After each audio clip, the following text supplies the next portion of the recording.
네, 2022년 추수감사절 예배를 여러분들과 함께 드릴 수 있게 돼서 너무나 기쁘고 감사합니다. 또 한 해 동안 교회를 위해서, 성도들을 위해서 수고하신 모든 또 직분자들, 또 우리 교역자들, 또 이름 없이 누가 보지 않아도 또 성실하게 또 섬겨주신 모든 성도님들 다시 한번 감사의 마음을 전합니다. 여호와 하나님께서는 이스라엘 백성들에게 적어도 1년에 3번은 하나님 앞에 나와서 감사의 제사를 드리도록 율법으로 정하셨습니다. 그게 유월절, 그리고 맥추절, 그 다음에 수장절이라고 하는 장막절이죠. 이렇게 1년에 3번 모든 이스라엘 백성들이 하던 일을 멈추고 예루살렘 성전에 모여서 일주일 동안 하나님께 제사하며 날마다 공동체 전체가 풍성한 잔치를 벌이도록 하셨습니다. 하나님은 그것을 가장 기쁘게 여기셨습니다. 그러니까 하나님은 너무나 그것을 행복하게 바라보셨고 그 기쁨에 동참하셨습니다. 그게 하나님이 원하시는 하나님의 나라의 모습입니다. 아주 공동체적인 감사와 은혜와 찬송이 충만한 그러한 모습이죠.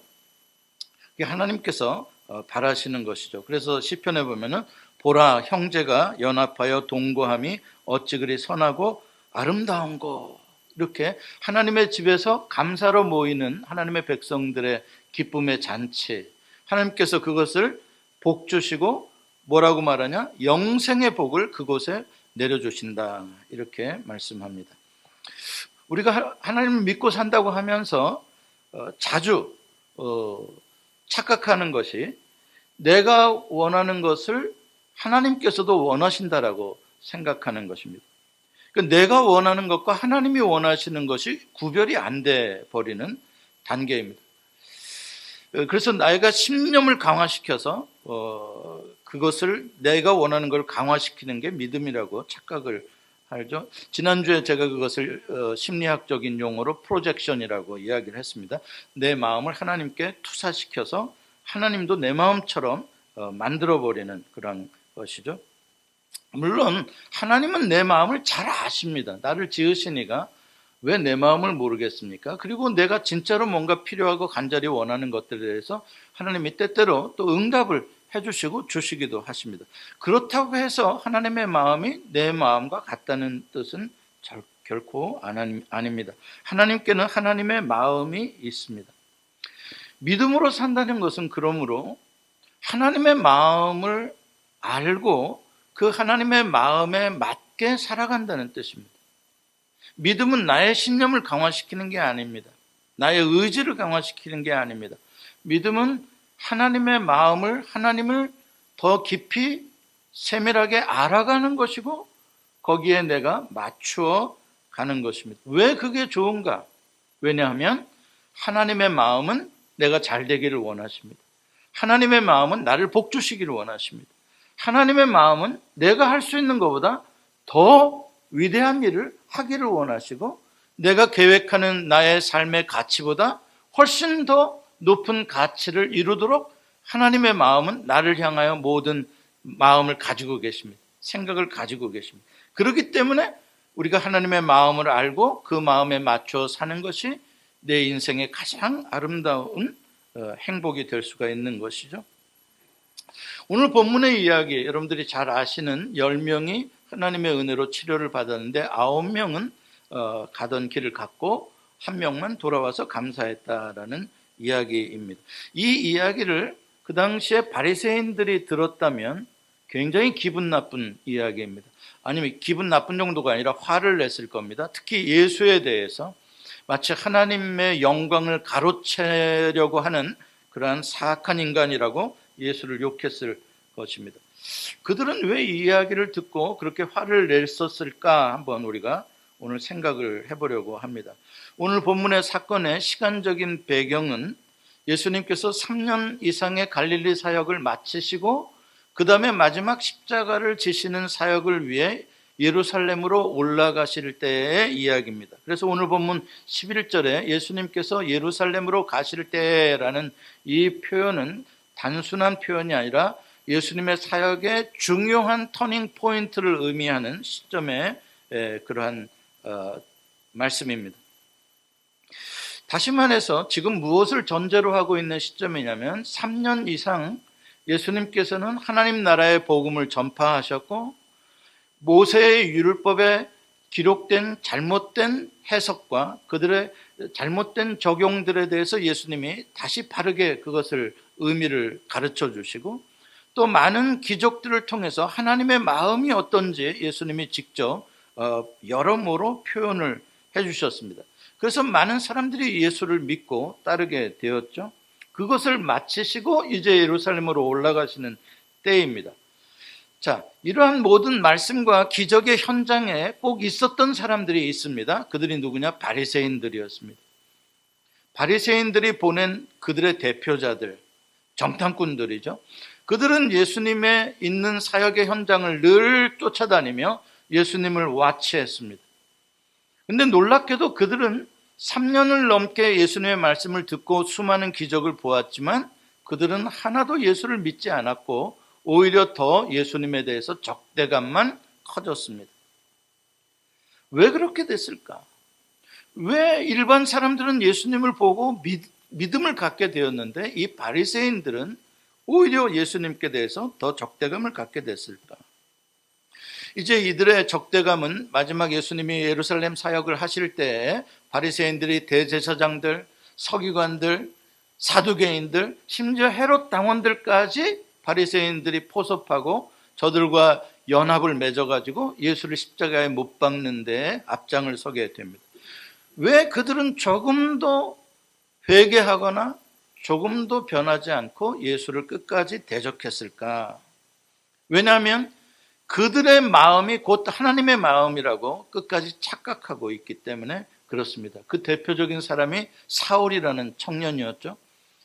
자기가 가지고 있는 생각이 하나님의 생각인 줄 알고 교회를 핍박하고 예수 믿는 자들을 잡아 죽이려고 했고 스데반이 돌에 맞아 죽을 때에도 찬송편에 있었던 사람입니다. 자, 오늘 본문으로 조금 더 이제 들어가서 보겠습니다.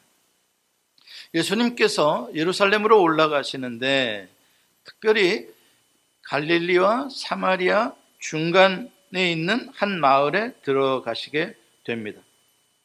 예수님께서는 언제나 이렇게 사마리아와 또 다른 어떠한 하나님의 은혜에서 배제되어져 있던 전통적으로 그러한 틀을 깨뜨리시는 걸 예수님은 좋아하셨습니다. 마을에 들어가지는 않고 원어적인 표현에 보면은 이제 마을에 막 들어갈 무렵에 이런 말입니다. 왜냐하면 10명의 나병 환자는 마을 밖에서 예수를 만나는 게 편하지 마을 안으로 들어가면 위험했기 때문에 그렇습니다. 어쨌든 예수님이 마을로 들어가려는 입구에서 10명의 나병 환자가 기다리고 있다가 예수님을 만났습니다. 이들은 분명히 예수님에 대해서 상세한 내용을 그동안 알고 있었고 믿었을 것입니다.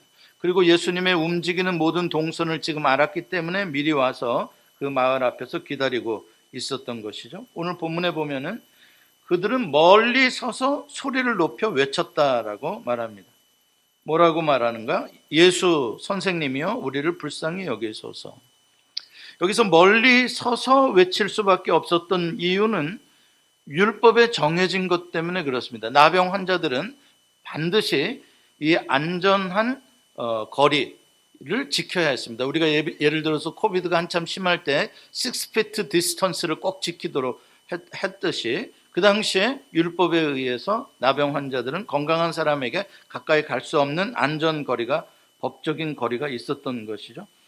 그들은 그 법을 잘 지켰다는 이야기입니다. 그리고 예수님을 선생님이라고 불렀는데 원어적인 의미로 보면 선생님보다 더 심각한 단어입니다. 그거는 법적인 소유권을 가진 주인님이라는 뜻입니다. 마스터인데 그냥 말로만 하는 마스터가 아니라 당신에게 그 정도 legal authority가 있다, 이러한 표현을 가지고 있는 거죠.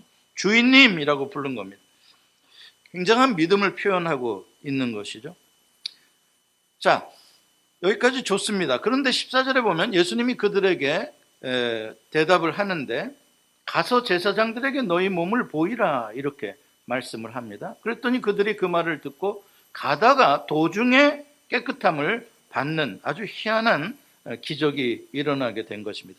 사실 이 한 절 속에는 많은 내용들이 생략되어져 있다는 것을 우리가 짐작할 수가 있죠. 일부러 간결하게 그냥 14절 한 절 속에 그 모든 프로세스를 다 요약해 버린 것입니다. 좀 더 구체적인 내용을 궁금해하게 되는 것이죠. 예수님은 그들을 어떻게 치료하셨을까? 그렇죠? 어떤 방법으로 치료하셨나? 나와 있질 않습니다. 그런데 왜 예수님은 그들을 먼저 치료하시고 제사장에게 가라고 하질 않으시고 아직 치료가 안 된 상태에서 제사장에게 가라고 했을까에 대한 설명도 여기는 나와 있지 않습니다. 다만 제사장에게 가라고 하는데 어떤 포인트만 그냥 두고 있는 것입니다. 그런데도 불구하고 나병 환자들은 그 예수님의 말씀을 믿고 길을 가다가 나음을 받았다는데 또 그들의 믿음이 상당하다는 것을 우리가 알 수가 있습니다. 자, 여기에서 이 스토리가 끝나도 아무 문제가 없습니다. 14절로 끝나도. 그렇죠. 예수님은 한 개인만이 아니라 10명이나 되는 집단적인 치유를 그것도 먼 거리에서 예수님은 하실 수 있는 분이시다. 즉시 하지 않으셔도 예수님의 말씀을 믿고만 가면 곧 바로 이 모든 치유가 일어날 수 있다. 뭐 다양한 여기에서 예수의 능력과 또 예수의 능력을 믿고 예수님을 주인님이라고 부르며 거기에 나와서 기다리고 있다가 믿음으로 걸어가다가 치유함을 받은 이 10명 문둥병자들의 믿음, 근데 이 정도만 해도 참 좋은 사건이 될 수가 있습니다. 예수님께서 모세의 율법대로 제사장들에게 몸을 보이라, 이 내용으로 끝난 것으로 했다면 바리새인들에게도 전혀 문제가 될 것이 없습니다. 왜냐하면 율법대로 시작했고 율법대로 잘 마쳤기 때문에 그렇습니다. 자, 그런데 문제는 이제 15절에 시작이 되는 것이죠. 하필이면 그 10명 중에 한 명이 잘난 척하고 돌아온 겁니다. 9명은 그냥 갔는데 저도 그냥 같이 갈 것이지, 어차피 같이 움직였으니까. 근데 이 한 명이 예수님께 돌아온 겁니다. 가다가 그것도 돌아오는 정도가 아니라 막 펄쩍펄쩍 뛰면서 찬송을 부르면서 막 은혜로다 은혜로다 할렐루야 하면서 막 그러면서 이 사람이 예수님께로 돌아온 거예요. 그러니까 이 사람 때문에 이제 9명이 문제가 되게 되는 겁니다. 하필이면 또 이 한 명, 돌아온 한 명이 사마리아 사람인 거예요. 나머지 9명은 누구라는 뜻이에요? 유대인이라는 뜻이죠. 사실 이거는 유대인들과 바리새인들을, 그들의 자존심을 건드리는 아주 핵심 포인트가 바로 이 부분입니다. 말씀드렸다시피 오늘 본문의 초점은 병을 치유해 주는 기적에 초점이 있지 않습니다. 10명이 나았더라, 전혀 초점이 아닙니다. 예수님의 능력도 초점이 아니고 병 고침을 받으러 온 그 10명의 문둥병자들의 믿음도 포인트가 아닙니다. 본문의 초점은 15절부터 시작이 되는 거죠. 놀라운 은혜를 받고 난 다음에 그 사람들의 반응에 초점이 있습니다. 결론적으로 보면은 이방인인 사마리아 사람 한 명만 바르게 반응했고 나머지 9명은 잘못 반응했다라는 뜻입니다. 무슨 잘못이요? 하나님의 마음에 맞지 않는 반응을 했다는 것이죠. 자, 이 부분에 대해서 바리새인들은 동의하지 못할 것입니다. 무슨 소리냐? 왜 하나님의 마음에 맞지 않게 반응한 것이냐? 율법에 문둥병이 나았으면 제일 먼저 제사장에게 가서 확인증을 받는 것, 그래가지고 다시 커뮤니티에 돌아올 수 있는 것, 이게 가장 중요한 일 아니냐? 그래서 제사장에게 갔는데 뭐가 잘못됐단 말이냐? 그렇죠? 자, 그렇게 보면 오히려 제사장에게 가지 않고 가던 길을 돌이켜 예수님께로 뛰어왔던 이 사마리아 사람이 오히려 이상한 사람이 되는 것이고 문제가 되는 거죠. 고바고 율법도 모르는 이방인이니까 그딴 행동을 했지. 그렇죠? 율법을 잘 아는 유대인들은 제사장에게 갔는데, 그게 바리새인들의 예수님께 따지는 이야기일 것입니다. 그런데 왜 예수님께서는 이 이방인 외에는 하나님께 영광을 돌리러 온 자가 없느냐라고 말씀하신 것. 왜 그랬을까? 그러니까 제사장들에게 가서 깨끗함을 입었다라는 확인증을 받는 것은 하나님께 영광을 돌리는 일은 아니라는 뜻이에요. 그것도 하나님께 영광을 돌리는 일이라면 뭐 굳이 이걸 차별화 두진 않았겠죠. 이방인 외에는 하나님께 영광을 돌리러 온 자가 없느냐라고 예수님께서 하시는 말씀의 뉘앙스, 감정은 어때요? 예수님이 굉장히 서운하신 거죠.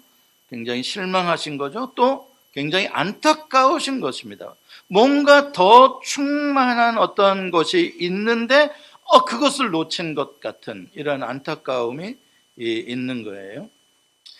자, 예수님의 마음이 곧 하나님의 마음이라면 분명히 지금 예수님께 돌아오지 않은 9명은 하나님의 마음에 맞지 않는 반응을 지금 하고 있는 것이고, 오직 한 사람만 하나님의 마음에 맞게 행동을 하는 거예요. 그러니까 9명은 어떻게 반응하고 있다고요? 율법을 지키겠다. 먼저 율법을 지키겠다. 그게 그들의 우선이었어요. 그들의 신앙이었어요. 그러나 예수님께서는 하나님께 먼저 찬송과 경배를 드리는 것, 그것이 우선이다. 이렇게 말씀하고 계십니다. 자, 우리는 모두 다 성경적으로 영적인 나병 환자들이었습니다.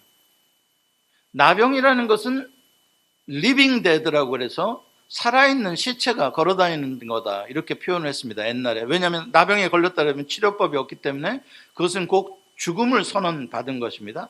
다만 산송장이죠. 죽어가고 있는 과정일 뿐인 것이죠.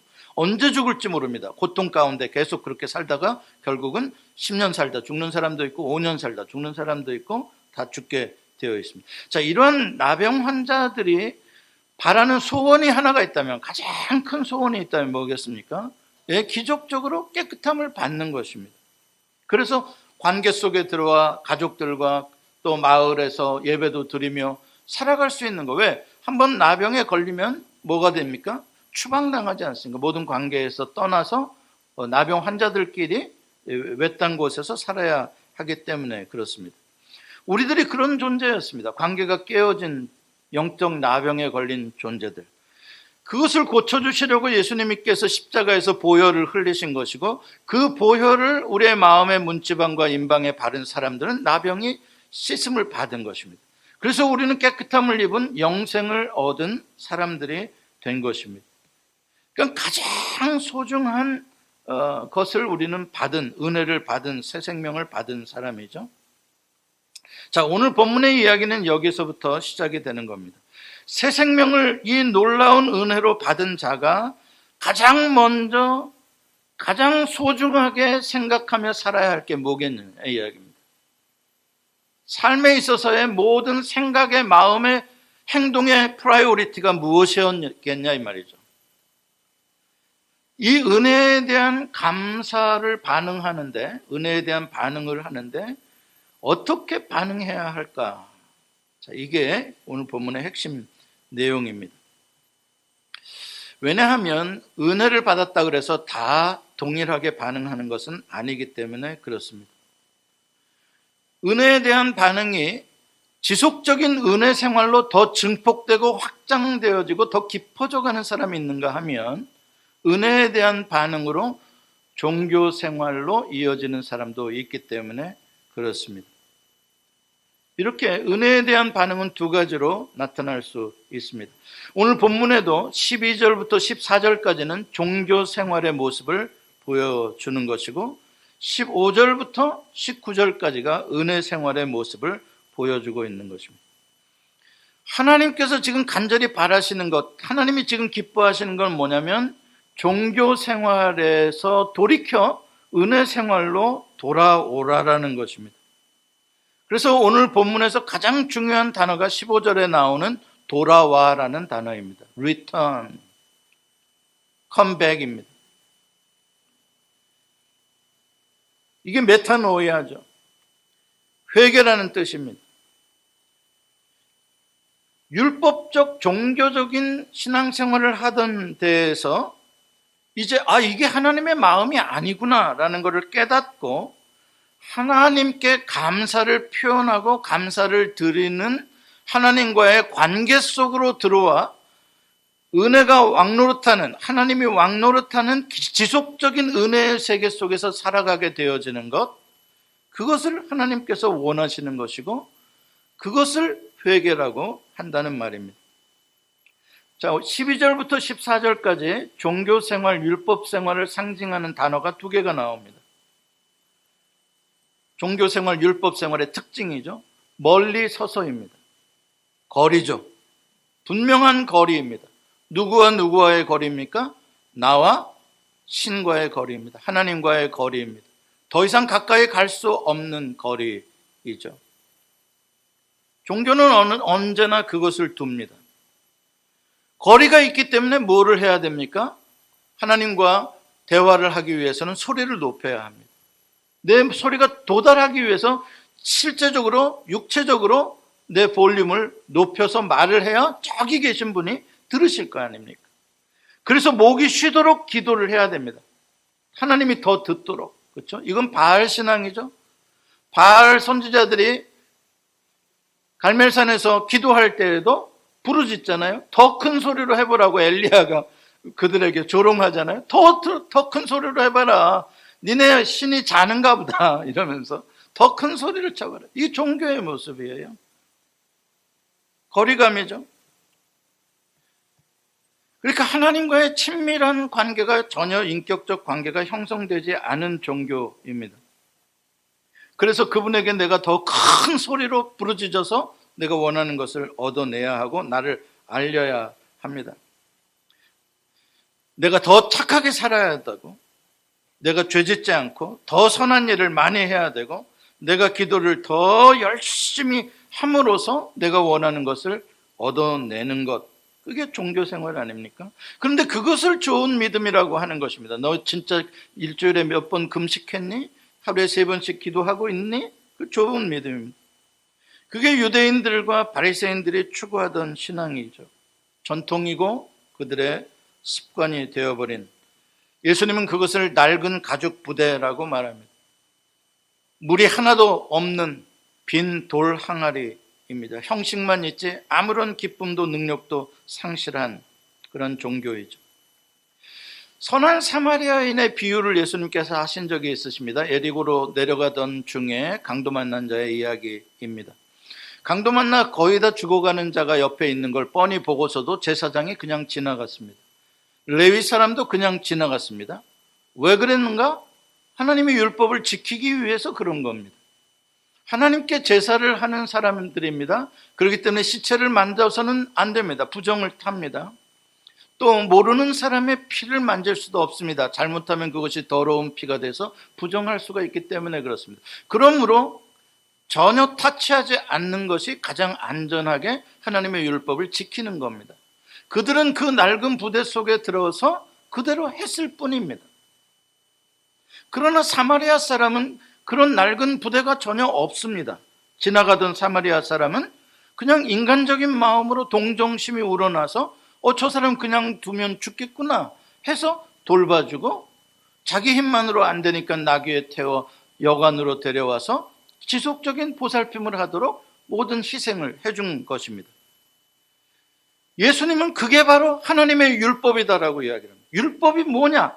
율법 때문에 그 사람에게 가까이 가지 않는 게 율법을 지키는 게 아니라 하나님을 사랑하고 내 이웃을 사랑하는 것이 바로 그 당장 도움이 필요한 사람에게 가서 그 사람을 살려주는 것이 하나님의 마음이다. 하나님이 원하시는 것이다. 그렇죠? 너무 다르죠?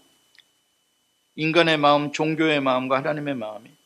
오늘 본문에도 모세의 율법도 모르고 그냥 은혜에 대해서 내가 어떠한 은혜를 받았는가를 순간적으로 깨닫는 동시에 이 사마리아 사람은 너무 기쁘고 너무 놀라워서 그냥 진심으로 반응했기 때문에 가던 길을 멈추고 내가 예수님께 감사드려야 되겠구나. 그냥 가는 겁니다. 발이 저절로 움직이는 거예요. 그냥. 이게 너무 기쁘기 때문에, 너무 감사하기 때문에 그런 것입니다. 그러나 제사장들을 향해 걸어가던 9명의 사람들은 그것을 거부하게 만드는 뭐가 있어요? 율법의 틀이 있는 겁니다. 아니야. 우리가 제사장에게 먼저 가야 돼. 그렇죠? 그 틀을 벗어나지 못하고 있는 것이죠. 자, 사마리아 사람이 돌아와서 예수님과 어떠한 이 포스처를 취하는지 한번 보십시오. 예수님에게 어떻게 했어요? 사마리아 사람이 그 발 아래 어떻게 했다고요? 엎드렸다. 예수님의 발에 자기의 얼굴을 갖다 댔다는 겁니다. 거리가 있습니까? 없습니까? 거리가 전혀 없습니다. 이게 큰 그림의 차이입니다. 아까 멀리 서서 예수 선생이 우리를 불쌍히 여기소서 하던 관계가 아니라 지금은 어떻게 됐다고요? 예수님과 하나 접촉되어져 버리는 예수님과의 관계 속으로 들어와 버리는 하나님의 놀라운 은혜가 그것을 만들어 버린 하나님과의 친밀한 관계로 들어오도록 자극제가 되어진 놀라운 능력이 된 것이죠. 그 사람도 큰 소리로 외치긴 했어요. 그러나 무엇을 얻어내려고 멀리 계신 신에게 외치는 소리가 아니라 마음에서 우러나는 감사의 외침이었다는 것을 우리는 알 수가 있습니다. 너무 다르죠. 이렇게 예수님께서 은혜에 대한 감사의 마음으로 가장 먼저 돌아와 은혜 베푸신 하나님께 영광 돌리는 것, 이것을 내 믿음이 너를 구원했다라고 표현하고, 그 믿음이란 무엇이냐? 하나님께 받은 은혜에 대해서 감사로 표시하는 것, 그것이 믿음이라는 거예요. 믿음으로 산다라는 게 뭐냐? 날마다 받은 은혜에 대해서 감사로 하나님께 반응하는 것, 하나님과 관계를 맺어가는 것, 그게 믿음이라는 뜻입니다. 그 믿음이 너를 구원했다라는 거예요. 그러니까 하나님과의 관계 속으로 들어와 하나님이 다스리시는 은혜 충만한 세계 속에서 하나님을 예배하며 살아가는 존재, 가장 삶의 우선순위, 소중함이 하나님과 관계요, 하나님께 감사를 드리는 예배가 된 것, 그것을 구원이라고 말하는 것입니다. 사마리아 사람은 나머지 9명과 다르게 하나님께 받은 은혜를 단회성으로, 일회성으로 끝내지 않았습니다. 그들은 일회성으로 끝날 수 있습니다. 그냥 나병 한 번 이번에 나은 걸로 그냥 끝날 수가 있어요. 그러나 이 사람은 그게 아니라 관계 속으로, 영속적인 은혜의 관계 속으로 들어온 것입니다. 그게 하나님께서 진짜 우리에게 주시고 싶어 하시는 진짜 복인 것이에요. 여러분들이 이걸 좀 이해했으면 좋겠어요. 하나님과 나와의 관계로 이미 복의 관계가 형성되어 날마다 그분의 은혜 아래서 살아가는 것, 그게 최고의 복인 거예요. 근데 그걸 모르는 사람들은, 종교적인 복을 추구하는 사람들은 자꾸 먹고 떨어져 나가요. 필요하면 하나님한테 나와요. 신에게 나와요. 하나님 건강 주세요. 건강 주세요. 이 병 낫게 해주세요. 예, 하나님 낫게 해줬어요. 그랬더니 먹고 떨어져요. 안 와요. 기도하러도 안 오고요. 이번엔 돈이 부족해요. 하나님 돈 주세요. 돈 주세요. 하나님 돈을 주셨어요. 그랬더니 먹고 떨어져요. 이거는 아무런 관계가 형성되지 않는 거예요. 너무나 많은 사람들이 그런 종교적인 먹고 떨어지는 신앙생활을 반복하고 있으면서 이게 신앙인 줄 아는 거예요. 그게 아니에요. 하나님이 은혜를 베푸시는 것은 먹고 떨어지라고 은혜를 베푸는 게 아니라 이걸 먹고 더 풍성한 것이 내가 준비되어 있으니까 내 집으로 오라는 거예요. 초대하는 거예요. 하나님과의 관계 속으로. 그래서 진정한 감사는 관계를 만들어내는 것이죠. 세종실록에 보면은 1496년도라고 기록이 되어져 있는데, 지금부터 한 500년 전 이야기인데요. 충남 예산군 대흥면에 이성만, 이순이라는 형제가 있었어요. 예산, 거기 대흥면 출신 계신가요, 여기? 좋은 동네예요, 거기가. 거기 가면은 의형제 동상이라고 있어요. 그리고 그 무슨 스토리냐? 여러분들이 많이 들어본 이야기일 거예요. 가난한 집인데 논이 한 몇 마지기밖에 안 되는 그 사람들이 이제 형하고 동생이 있어요. 형이 이성만이고 동생이 이순인데, 그래 이제 나락을 다 벼가지고 가을에 묶어놓단 말이에요. 밭에다 묶어놓잖아요. 논에다가 이제 다음날 지게로 지어 와야죠. 이제 조금 마르면은. 그런데 이제 형이 생각하는 거예요. 저녁에. 아유, 우리 동생네는 식구도 많고 내가 볕단이라도 몇 개 더 줘야 되겠다. 저녁에 몰래 가가지고 자기 동생 논에다가 볕단을 옮겨준 거예요. 몇지게 지어가지고. 근데 또 동생은 아유, 내가 형이랑 어떻게 똑같이 해. 형은 또 형이라 제사도 지내야 되고 내가 형한테 좀 더 줘야지. 그리고 형은 또 동생도 밤에 와가지고 지게를 지가지고 자기 볕단을 갖다가 또 옮겨놓은 거예요. 그러니까 어떻게 됐어요? 다음날 가보니까 똑같아. 이상하다. 내가 분명히 줬는데 내가 왜 똑같지? 안 되겠다. 그래서 다음날 또 가는 거예요. 또 그런 거예요. 자, 이게 의무로 이렇게 하는 겁니까? 이게 율법으로 하는 겁니까? 아니요. 이건 은혜로 하는 거예요.